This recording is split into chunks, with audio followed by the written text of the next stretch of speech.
मुख्यमंत्री बड़ घोषणा मोदी जन्मदिन रे रिलीज हेबो सुभद्रा टंका।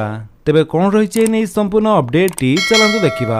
दिल्ली रे मुख्यमंत्री मोहन चरण माझी बड़ घोषणा सुभद्रा योजना को नहीं बड़ सूचना देले मुख्यमंत्री। सेप्टेम्बर 17 रे राज्य रे शुभारंभ हेबो सुभद्रा योजना। प्रधानमंत्री नरेंद्र मोदी जन्मदिन अवसर रे सुभद्रा टंका रिलीज हेबो। प्रधानमंत्री नरेंद्र मोदी ओडिशा आसी सुभद्रा योजना लॉन्च करिवे बोली कहिसंती मुख्यमंत्री मोहन चरण माझी। तेबे किछि दिन पूर्वे सुभद्रा योजना को नहीं बड़ बयान देथिले उपमुख्यमंत्री प्रभाती परिडा। निष्पत्ति अनुसार राज्यर सबु महिला को मिलिबो सुभद्रा टंका एने सूचना देथिले प्रभाती परिडा। से कहिथिले जे सुभद्रा योजना रे कैबिनेट मोहर बाजिबा परे एही योजना ड्राफ्टिंग स्टेज रे अछि। आसंता 100 दिन मध्य निश्चित भाव में लॉन्च हेबो बोली सूचना देथिले प्रभाती परिडा।